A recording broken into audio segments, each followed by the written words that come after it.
নমস্কাৰ বন্ধু বান্ধৱীসকল। এয়া আজি সদায় কৰাৰ দৰে এয়া ৰাতি আকৌ যা যোগাৰ কৰি আছোঁ। আজি মই কি বনাবলৈ লৈছোঁ জানেনে? আজি বনাবলৈ লৈছোঁ অকণমান এয়া খাচী মাংস অমিতাৰ লগত। আপোনালোকে কি বনাইছে জনাব দেই।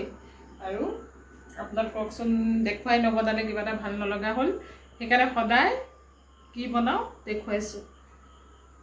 আজি এয়া মই খাচী মাংস বনাবলৈ কেৰাহীত তেল গৰম হ'লেই প্ৰথমে মই গৰম মছলা অকণ দি লৈছোঁ, জালুক,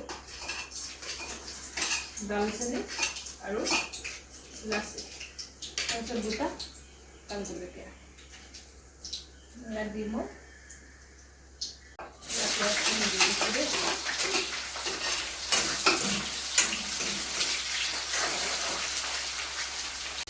এঘণ্টামানেই হৈছে। মই গোটেই মছলাখিনি আদা নহৰু এনেকৈ দি পেলানি মছলা অকণমান দি জিৰা গুড়ি ধনিয়া গুড়ি অকণমান দি মই মেৰিনেট কৰি থৈ দিছিলোঁ। এয়া এক ঘণ্টামান থৈছোঁ, তাৰপিছত এয়া বনাবলৈ লৈছোঁ আৰু এতিয়া চাই থাকিব দেই।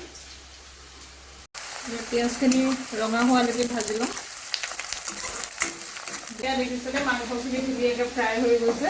এতিয়া মই ইয়াতে অমিতাখিনি দি দিম।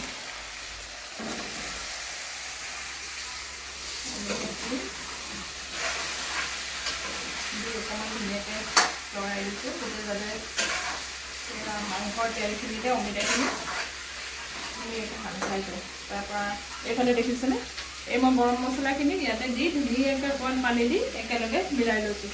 তাৰপৰা ইয়াত দি দিম।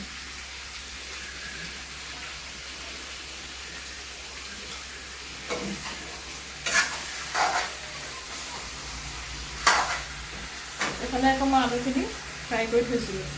আলু বেছি দিয়া নাই, অমিতা দিছোঁ যিহেতু অকণমান এটা আলু এনেকৈ ফ্ৰাই কৰি থৈ এতিয়া দি দিছোঁ।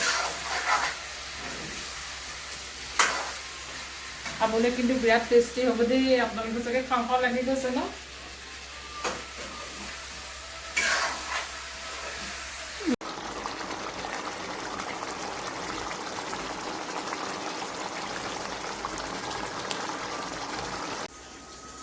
ছাগলী মাংস ৰেডি।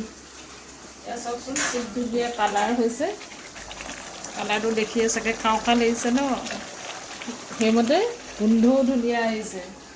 আপোনালোকে সদায় লোৱাৰ দৰে সোৱাদটো লৈ ল'ব দেই। সোৱাদটো লৈ কমেণ্ট এটা কৰি জনাবলৈ নাপাহৰিব কেনেকুৱা লাগিলে। নিশ্চয় ভাল লাগিব। সেইদৰে সদায় কৰাৰ দৰে মৰম চেনেহবোৰ দি যাব। লাইক কমেণ্ট শ্বেয়াৰ কৰিবলৈ নাপাহৰিব। আজিলৈ আহিছোঁ, বাই বাই।